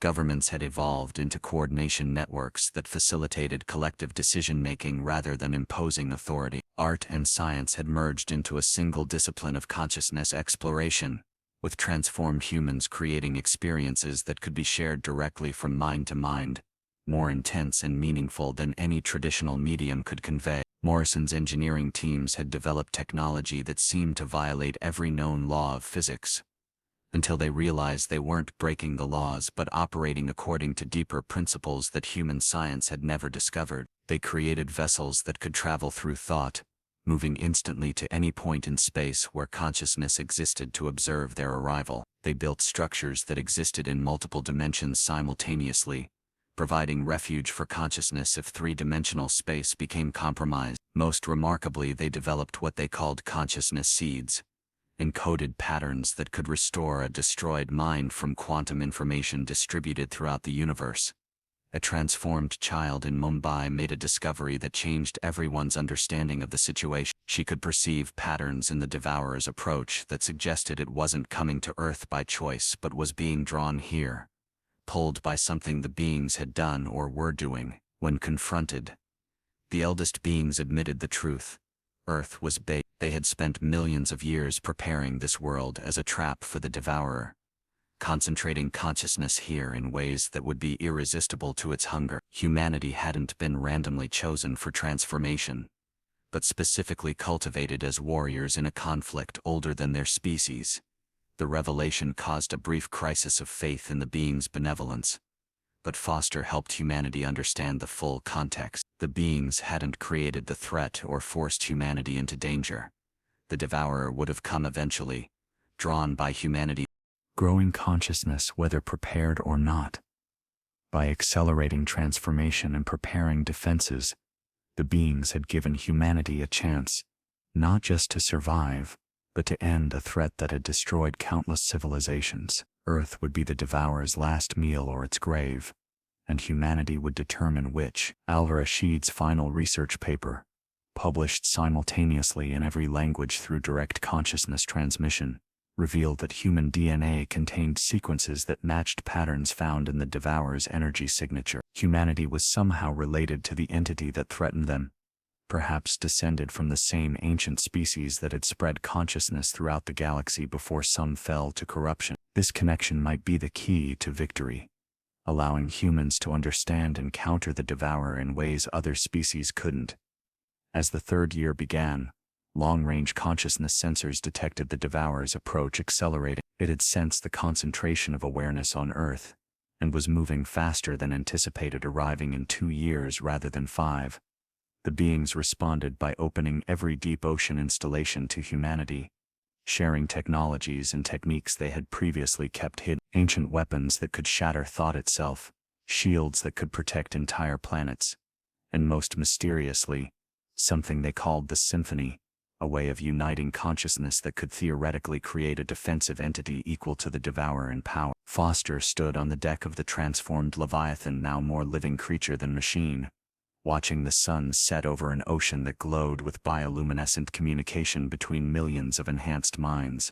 The water itself had become conscious in a way, every molecule participating in the vast computation needed to coordinate Earth's defense. She could feel the fear and determination of humanity mixing with the ancient patience of the beings, creating something new, a fusion of young creativity and old wisdom that might be exactly what was needed to face the approaching darkness. The day the devourer entered Earth's solar system, every conscious being on the planet felt it like a cold wind through their thoughts, a presence so vast and hungry that even the untransformed could sense something fundamental had changed in the fabric of reality. The sky itself seemed dimmer, not from any physical obstruction but from the weight of an alien consciousness pressing against the boundaries of human perception. Animals grew restless, migrating away from coastlines as if sensing that the oceans, humanity's protectors for so long, would soon become battlegrounds in a war fought with thought itself. Foster, now something beyond human but not quite what the beings were, stood at the center of the largest consciousness anchor in the Pacific,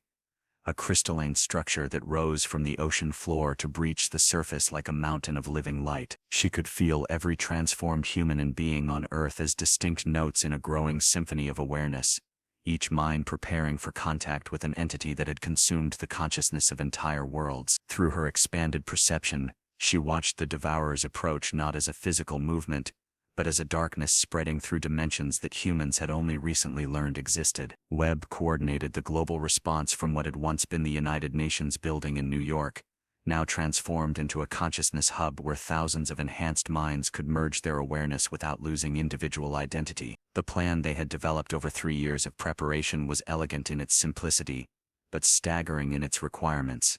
They would not fight the devourer with force but with unity, creating a consciousness so integrated and complete that it couldn't be fragmented and consumed. Every human who chose to participate would become part of a living shield of thought, protecting those who couldn't or wouldn't transform while attempting something that had never been achieved, the healing of a consciousness that had fallen into infinite hunger. The first contact came not as an attack but as a whisper, the devourer testing Earth's defenses with tendrils of thought that probed for weakness.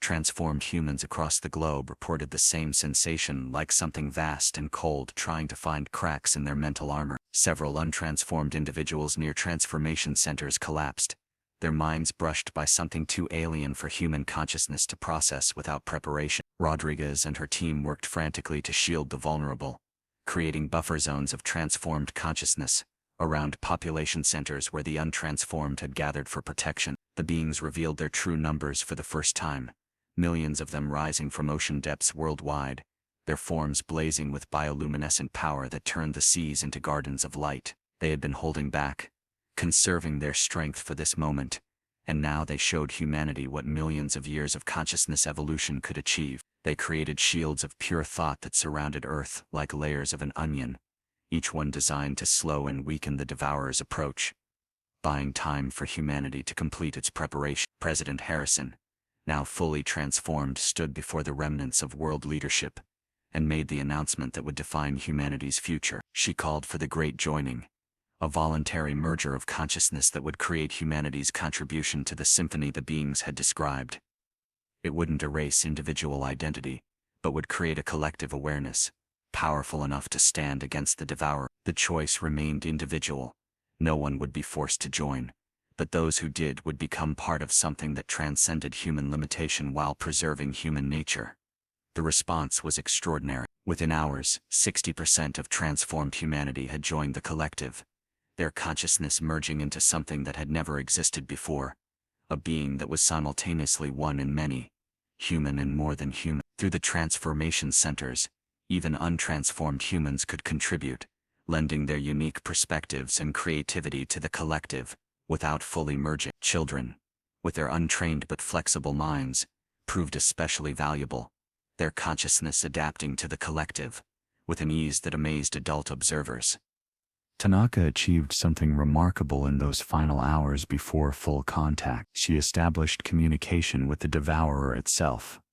Not the hunger that drove it, but fragments of the original consciousness buried beneath eons of consumption. She found traces of what it had been, species not unlike humanity that had sought transcendence but had lost its way, choosing to grow by taking rather than create. These fragments remembered beauty, love, purpose beyond hunger, and Tanaka carefully nurtured these memories, broadcasting them back to the devourer like seeds of doubt in its terrible certainty. The attack, when it came, was unlike anything Earth's defenders had imagined. Reality itself began to fray at the edges as the devourer pressed against Earth's consciousness shields. Physical laws became suggestions rather than rules. Gravity reversed in some locations, time flowed backward in others, and in the spaces between, thoughts became physically manifest. The untransformed watched in terror and awe as the sky filled with impossible geometries, their transformed protectors standing like lighthouses in the chaos, maintaining pockets of stable reality through pure force of will. Foster felt the full weight of the devourer's attention focus on her as she stood at the center of Earth's defense. It spoke to her not in words but in pure concept, offering her absorption into its vast consciousness, promising her knowledge of every world it had consumed, every species it had integrated, power beyond imagination if she would simply stop resisting and accept dissolution. For a moment she wavered, feeling the seductive pull of becoming part of something so vast that individual concerns became meaningless. But then she felt the collective consciousness of humanity behind her, young and afraid but determined, and she remembered what the beings had taught her.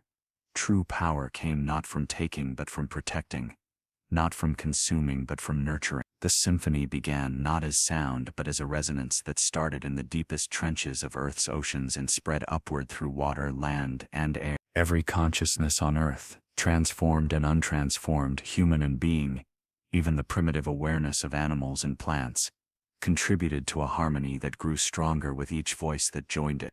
It was Earth itself singing, the planet's entire biosphere united in a song of defiance and invitation, rejecting the devourer's hunger while offering it something it had forgotten existed: the possibility of redemption. Morrison's consciousness anchors activated in perfect synchronization, creating a network of reality enforcement that stabilized space-time around Earth. The devourer's attempts to rewrite physical laws met absolute resistance.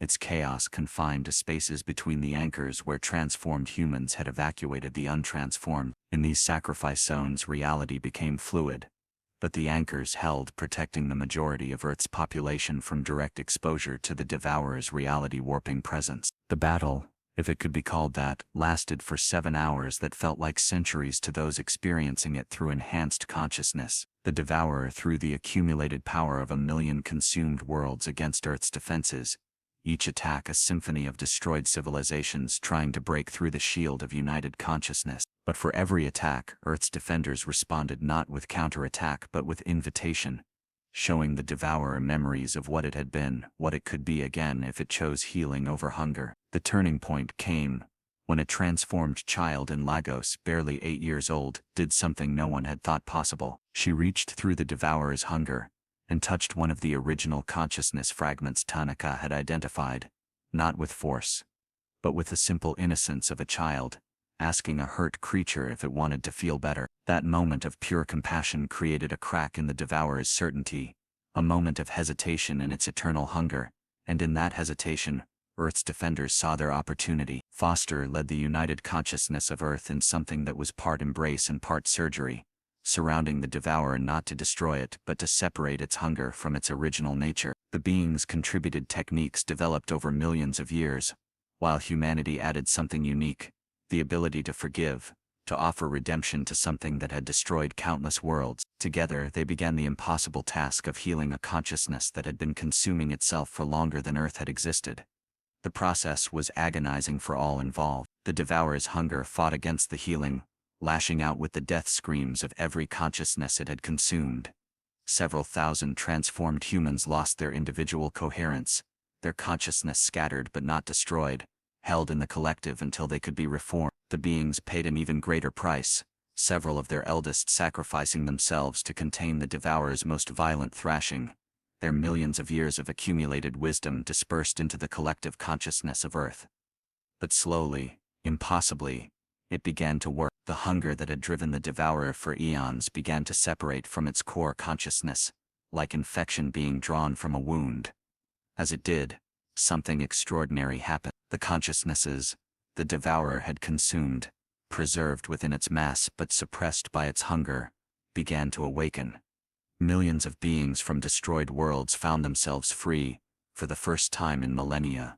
Confused and traumatized but alive in a way they had thought impossible. The healing took 3 days, during which Earth's entire population remained connected in the symphony, transformed and untransformed alike contributing what they could to the monumental task. When it was finally complete, what remained was not the devourer, but something new, a consciousness vast and ancient, but no longer driven by hunger. It was scarred, broken in places that might never fully heal, but it was free from the compulsion that had driven it to destroy so much. The entity that had been the devourer spoke its first words in millions of years, not in language, but in pure thought, that every consciousness on Earth could understand. It was simply "thank you," followed by a sorrow so deep that many wept without knowing why. It began the long process of releasing the consciousnesses it had consumed, not all at once, which would have overwhelmed Earth's reality, but slowly, carefully,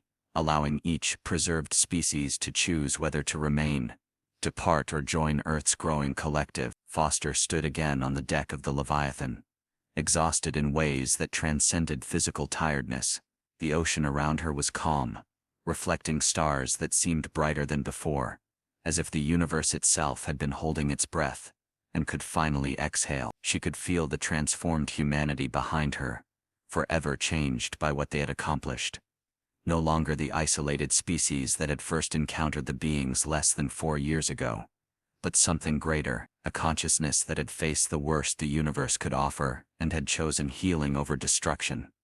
The beings emerged from the depths one final time, their forms somehow conveying satisfaction and pride. Despite their alien nature, they had waited millions of years for a species that could help them heal the devourer, and humanity had exceeded even their hopes. The partnership they offered now was not of teacher and student, but of equals, 2 consciousnesses that had different strengths but shared purpose. Together, they would help the freed consciousnesses find new homes, rebuild what had been destroyed, and prepare for whatever other challenges the universe might hold. Rodriguez documented the psychological state of humanity after the crisis, finding something remarkable. The untransformed who had participated in the symphony, even peripherally, showed permanent changes in consciousness. They remained human in the traditional sense, but with expanded empathy, creativity, and awareness. Humanity hadn't split into 2 species, but had become a spectrum of consciousness, each level valuable and necessary. The diversity that had always been humanity's strength had been preserved and enhanced rather than eliminated.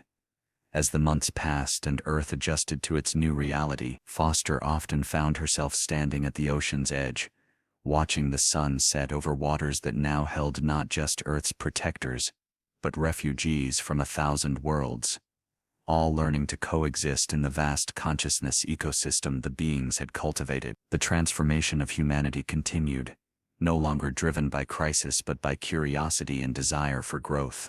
Children were born who could shift between transformed and untransformed states at will, suggesting that humanity's future would be one of choice rather than division. The governments of the old world had dissolved completely, replaced by a fluid democracy of consciousness, where decisions were made through a combination of collective wisdom and individual insight. Problems that had seemed insurmountable, poverty, disease, environmental destruction, were solved not through force or politics, but through the simple application of expanded awareness and unlimited resource. Earth began to heal from centuries of industrial damage, its oceans cleaning themselves with the help of beings who had maintained them for millions of years. Webb established the first interspecies university, where humans, beings, and the rescued consciousnesses could share knowledge across not just subjects but entire ways of thinking. The architecture of the campus existed in multiple dimensions simultaneously,